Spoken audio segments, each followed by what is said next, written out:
આપણા મોટપ ગામની અંદર જો સરસ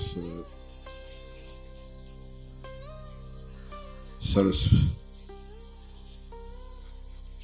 પુનઃ નિર્માણ કરી અને બહેનોનું મંદિર એનું આયોજન મોટા પાયે થયું છે. હું તમારા બધાને દર્શન કરતો હતો ટીવીમાં. ઘણા બધા હરિભક્તો અહીંયા આવ્યા હતા અને આવ્યા છો. અને મોટા મંદિરની અંદર જે મૂર્તિઓ છે ને એ તો અજબની છે. તમે બહુ ભાગ્યશાળી છો, તમે બહુ ભાગ્યશાળી છો. ભાઈઓના મંદિરમાં અને બહેનોના મંદિરમાં તો નીચે મૂર્તિઓ જીર્ણોદ્ધાર થયો છે, પણ ભાઈઓના મંદિરમાં જે મૂર્તિ છે, હમણે હનુમાનજી દાદાના મંદિરે જઈ આવ્યા, બાજુમાં માતાજીનું મંદિર છે. પૂછવાનું એટલું છે કેટલા જાય છે, કેટલા હરિભક્તો જાય છે એ અમારે જી કે પટેલને પૂછવું પડશે. બધા જાય છે? ના. જેટલું મંદિરોનો ઉપયોગ થાય એ જરૂરી છે. આજના સમયમાં આપણા સંસ્કાર, આપણી પરંપરા જેટલી જળવાઈ રહે અને આધ્યાત્મિકતાની તો બહુ જરૂર છે. કારણ કે ગતિ એટલી છે ને જીવનની, સ્પીડ એટલી છે કે માણસ ખોઈ જાય છે આ ભીડમાં. એટલે એ ગતિને ક્યારેક ઊભી રાખી અને અંતરદ્રષ્ટિ તરફ વાળવા માટે આ મંદિરો છે. તમે જ્યારે મંદિર જાઓ ને, આપણે જેટલા મંદિરો દર્શન કરવા જાઓ ત્યારે પદ્ધતિ એવી છે કે પહેલાં ભગવાનના દર્શન કરવા અને પછી પોતાના દર્શન કરવા. આપણા ગામમાં બધા જૂના જૂના મંદિરો હતા, માતાજીના અને હનુમાનજીના અને બધા, એમાં પછી બહાર નીકળો ને તમે પાછા, પછી એક નાનું એવું દર્પણ હોય અને ત્યાં કંકુ કે સિંદૂર કે જે હોય મૂકી રાખ્યું હોય કે તમે ચાંદલો કરી લો. એટલે એ જોવા માટે નહોતા મૂકી રાખતા કે આ ચાંદલો માપનો થાય છે કે પ્રૂફ આપવાનું ઘરે જઈને કે મંદિર ગયા છે. પણ વાસ્તવિકતામાં કેવી રીતે મંદિર આવ્યા હતા અને કેવી રીતે પાછા જઈએ છે એ આપણે આપણી જાતને જોવા માટે એ દર્પણો હતા. અને આજે આપણા બધા પૂજામાં દર્પણ હોય છે. એટલે દર્પણ છે બહુ જરૂરી છે. લગભગ દર્પણમાં લોકો બધા વાળ જોવે ને પાટલું જોવે ને પટા જોવે ને આ બધું જોતા હોય છે. પણ દર્પણ એક પ્રતીક છે અંદર જોવા માટેનું. આ મારું માનવું છે. દર્પણ સામે સમય જો માણસ સાચી રીતે કાઢે ને તો માણસમાં માણસય આવે છે. આ બહુ જરૂરી છે. અને જો આપણે આવતા વર્ષે શિક્ષાપત્રીનો ઉત્સવ કરવાનો છે. મહારાજે બીજી કંઈ વાત કરી નથી. મહારાજે બધી જગ્યાએ ભગવાનના ભક્ત થવા માટે માણસય જાળવવાની વાત કરી છે. એટલે માણસ બનીએ ને, અને અઘરું વાત છે. માણસ બનવું છે ને બહુ અઘરું છે. બીજું બધું બનવું સહેલું છે, બધું બનવું સહેલું છે. માણસ બનવું બહુ અઘરું છે. અને માણસ બને પછી ભગવાનના ભક્ત બનવું તો એનાથી અઘરું છે. આ બહુ અઘરું છે. એટલે આપણે તો એ મૂળ છે ને, આ બધું ગતિ છે અને આ બધી આપણી મુસાફરી છે. જે મુસાફરીમાં આપણે ભગવાન સુધી પહોંચવાનું છે. આ અગત્યની વસ્તુ છે. એટલે આશીર્વાદ ભગવાનના ચાલે છે. આપણે બધા પોસ્ટમેન છીએ. આપણે તો ભગવાનને પ્રાર્થના કરવાની છે. અને આજે આનંદ થયો કે આ બધા મોટપ ગામની અંદર તમે બધા એકત્રિત થયા, આવો સરસ ઉત્સવ થયો. રાતે વાવાઝોડું નાનું મોટું આવ્યું, પણ આપણને કંઈ ના થયું. પણ જો હકીકત એ છે કે જે છે ને ભગવાન છે, અને ભગવાનને લીધે થઈને આપણે છીએ. આપણું કંઈ છે નહીં આ જગતની અંદર. દોડ ગમે તેટલી લગાવીએ, આપણે સરવાળે શું છે? આ વાસ્તવિકતા આ છે, હકીકત આ છે. માણસ એટલું દોડે છે, હું એટલો દોડું છું ને તમે એટલા દોડો છો. સંતો એટલા દોડે છે ને હરિભક્તો એટલા દોડે છે ને બહેનો દોડે છે ને ભાઈઓ દોડે છે, છોકરા માપના દોડે છે. કેમ કે એમને બુદ્ધિ છે, કેમ કે એમને એ યુગમાં આવ્યા નથી. એક બહુ સરસ નાનકડી વાત કરી દઉં તમને.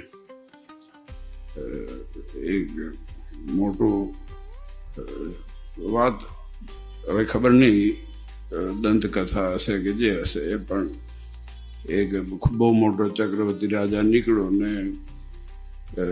બધું જીતતા એક નદીના કિનારે જઈને એના ઘોડા અને એનું આખું જે સેના હતી એને પાણી પીવા માટે થઈને નદીના કિનારે ગયો ને ત્યાં એક મહાત્માજી આડા પડ્યા હતા, આમ રિલેક્સ થતા હતા. અને પછી એના અધિકારી આગળ જે હશે એને જઈને કીધું, એવું બતાવો. અધિકારી એવી રીતે કે એવું બતાવો કે શેના માટે બેઠા હતો, કે અમારે કે આખું સેના પાછળ આવે છે. તો એટલે જવાબ ના આપે. પછી રાજાને થયું કે પોતે આવ્યા કે આ વિનંતી છે. વાણીમાં ફેર પડે કે વિનંતી છે કે થોડુંક અમારે આ કરવાનું છે, ઘોડાને ને આ બધાને પાણીની જરૂર છે. તો કે શું કરવા નીકળ્યા છો તમે? કે અમે ફલાણું રાજ જીત્યા. પછી શું કરશો તમે? તો કે ફલાણું રાજ જીતશું. પછી શું કરશો? ફલાણું કરશું. પછી કે આટલું બધું જીતશું, પછી કે આખું માળખું લઈ લઈશું ને આ લઈ લઈશું. પછી શું કરશો? કે નિરાતે બેન કે આરામથી કે બેસું. એ તો હું અત્યારે જ કરું છું. એ અત્યારે નદીના કાંઠે બેઠો અત્યારે કરું. જે તમારે આયોજન છે ને, આટલું બધું લશ્કર લઈને નીકળ્યા છો, આપણા બધાની દશા આવી છે. આ હકીકત છે. કોઈ માનવા તૈયાર નહીં થાય, પણ આપણા બધાની દશા આવી છે. બધા એટલા લશ્કર લઈને દોડે છે આ જગતની અંદર. કોઈના ઉપર વાત નથી કરતો, હું મારાથી જ શરૂ કરું છું. એટલા લશ્કર લઈને દોડે છે માણસ. ક્યાં જવું, શું ગતિ કરવી, ઘડીક જંપીને બેસવાનો સમય નથી રાખતો. એટલા માટે મેં પહેલાં કીધું, મેં કીધું આ મંદિરો છે ને અંતરદ્રષ્ટિ કરવા માટેના કેન્દ્ર છે, એ મથક છે કે જ્યાં માણસ બે ઘડી ઊભો રહી અને ભગવાનની સામે જોઈ શકે કે મારે ક્યાં પોઝ લેવો છે, ક્યાં મારે શાંતિ મળે છે. બે ઘડી મંદિરમાં જઈએ. અને હું તો માનું છું કે આજે આપણે ગામના ચોરે બેઠા હોઈએ, ગામ આખાને કપાટ મારીએ, પણ તમે વિચાર કરો કે ભગવાન સામે જઈને ઉભા રહો ને તો તમને 0.5% કે 5% એટલો તો ફેર, 0.005% તો ફેર પડે છે વિચારોમાં. વધારે ના પડે તો કંઈ વાંધો નથી, થોડોક તો ફેર પડે છે આપણા વિચારોમાં ભગવાનના સાનિધ્યના લીધે થઈને. મેં હમણાં જ આપણા જીકેને કીધું, અહીંયા આપણે હનુમાનજી દાદા મંદિરે ગયા, માતાજીનું મંદિર છે. મેં કીધું કેવું આમ રૂડું રડિયામણું શ્વાસ લેતો હોય ને ભગવાન એવું મંદિર છે. એટલે મને તો ખાલી એટલો જ વિચાર આવે, મેં કીધું ઉપયોગ ગામના લોકો કરજો કૃપા કરીને. કેમ કે જો આનો ઉપયોગ નહીં થાય, મંદિરોનો દર્શન નહીં થાય, તો પછી આ બધું આપણું જીવન જે છે ને એને આવી રીતે દોડમાં જ નીકળી જશે. એટલે આ તો ખાલી ભલામણ છે, ઉપદેશ નથી, ભલામણ છે. અને ખાસ કરીને આપણા દીકરા દીકરીઓ, અને આનંદ છે. આપણે મન સામે વાત કરી, હકીકત છે કે આપણા ગામના દીકરા દીકરીઓ જ્યાં ક્યાંય કદાચ બહાર ગયા હોય પણ એ સંસ્કાર જાળવી રાખ્યા છે. એ મોટી આપણી કારકિર્દી છે. હવે ઓસ્ટ્રેલિયા હમણાં જ હતા અને બીજી ઘણી જગ્યાએ જઈએ છીએ જ્યાં આપણા ગામના કે વિસ્તારના દીકરા દીકરીઓ જોઈએ છે અને સત્સંગ જાળવી રાખ્યો છે. અને ભગવાનનું ભજન કરે છે અને ભગવાનનો પક્ષ રાખીને રહે છે, એ બહુ મોટી વાત છે. એ તમારા વડવાઓના અને તમે રાખેલો સત્સંગ છે એના પ્રતાપે કરીને છે. તો ખૂબ આનંદ થયો. આજે સરસ આયોજન થયું. આપણા નારાયણદેવ તાબા નીચેના મંદિરો લગભગ વર્ષે નહીં 1200-1300 કંકોત્રીઓ આવે છે. બોલો, હવે વિચાર કરો. અને એ પાછું લીગલ તાબા નીચેના જે મંદિરો છે.